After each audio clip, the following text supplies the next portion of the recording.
Hi guys, welcome to another video. It's been a long time actually since we have been doing one of these recorded podcasts for you.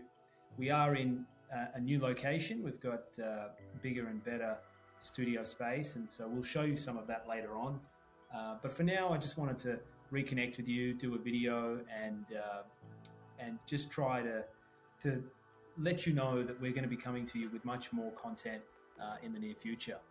Today's video is about, how can we be healthier entrepreneurs? So I'm going to give you 5 tips for business leaders to be healthy and be healthier. And I'm going to break those down into some detailed how-tos. So you can actually go out there and kill in your business, have great relationships, but also be healthy, because health is the most important thing for business leaders. We don't often think about it, we don't often talk about it, but if you don't have your health, it's often said you don't have anything, and that's very true. And we have seen numerous amounts of business leaders that are, really successful, and then they run into health battles, they pass away prematurely, they don't take maybe the precautions that we would like them to take. It's something that I'm quite passionate about, because I've seen people in business around me lose their health or have health battles. And business owners really need to level up, and I think can be far more effective in being healthier people, which then translates to business success, right? If you're healthier and you've got a great physical presence, a mental presence, your nervous system is doing well, you will see your business just soar.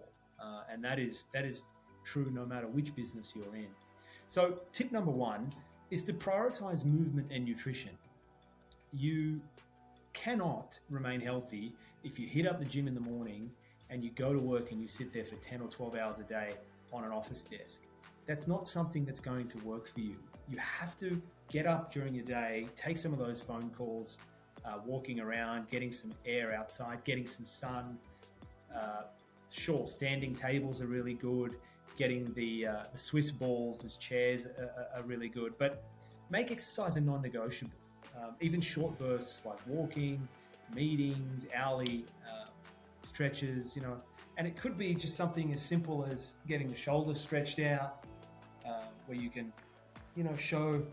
I'm not trying to show off my flexibility, but you've got to really just focus on feeling good, getting those hips unlocked, the glutes. They can get really tight when you keep sitting down. The other side of that is to eat well. So fruits, vegetables, limit the sugar, limit the caffeine, limit salt and unhealthy foods. It's a no-brainer, we all know it, but it's a reminder that we sometimes need, particularly if you are having that extra dessert on the weekend, or extra glass of alcohol on the weekend. Well, Monday to Friday, Monday to Thursday for some of you, let's get a good routine so that you can afford to have that one extra glass on the weekend. So being in routine is really important for both movement and nutrition. Our second tip is to master sleep and unplugging, what I call unplugging. So sleep is a no-brainer. You need to get sleep. If you've ever been really ill, if you think about hospitals and the way they operate, they often will prioritize sleep for patients so that the body can recover naturally. It's the most important way to recover naturally.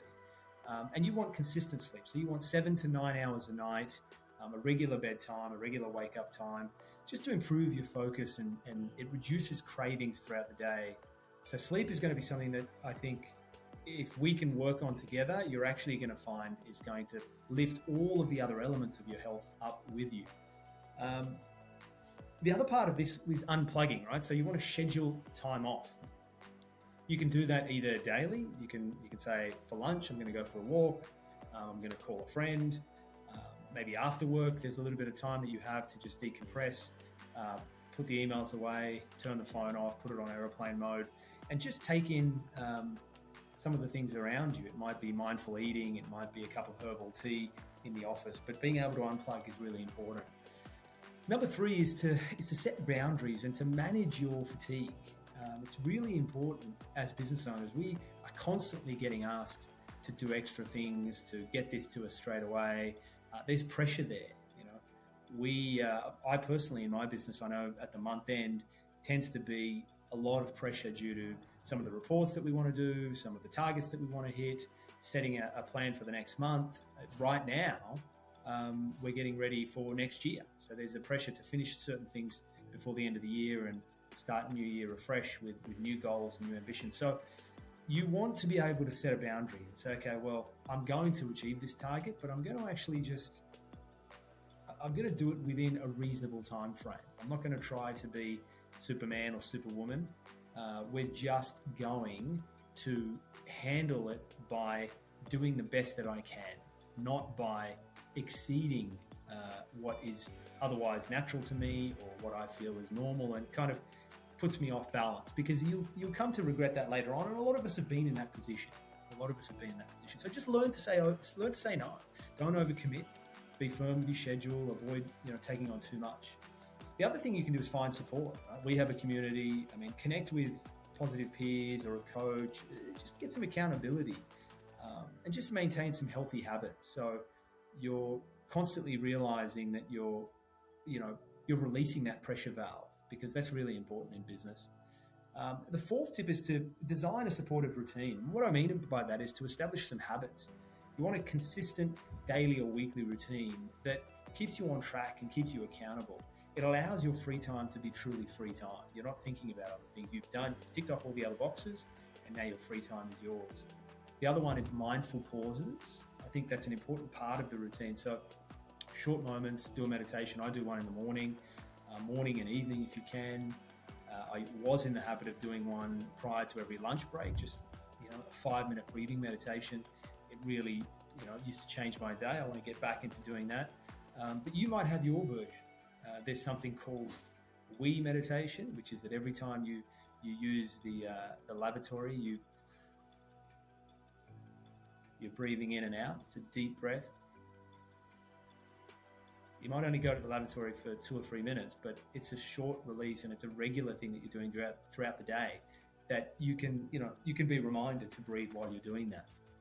The fifth tip is to invest in your mental well-being. It's really important to know your limits. So recognize your strengths and accept weaknesses to reduce pressure. You can't do everything. You don't know everything. Hopefully you have someone in the team that can help you, but even if you don't, you need to pick the A priority tasks, because they're often the ones that will give you the highest amount of return. And the last tip there is to embrace hobbies. So make sure that you've got something outside of work, whether it's or business, whether it's golf or sewing or cooking, or fishing or gym time, whatever it is that you like to do outside of business. It helps recharge your mind and your soul. So going from the top again, so prioritize movement and nutrition, master sleep and unplugging, set boundaries and manage stress, design a supportive routine, and lastly, invest in your mental well-being. So these are just some short tips for you guys. I hope that you like them. I hope that you can put them into practice. Would love to hear your comments below, and see you next time for the next video. Bye-bye.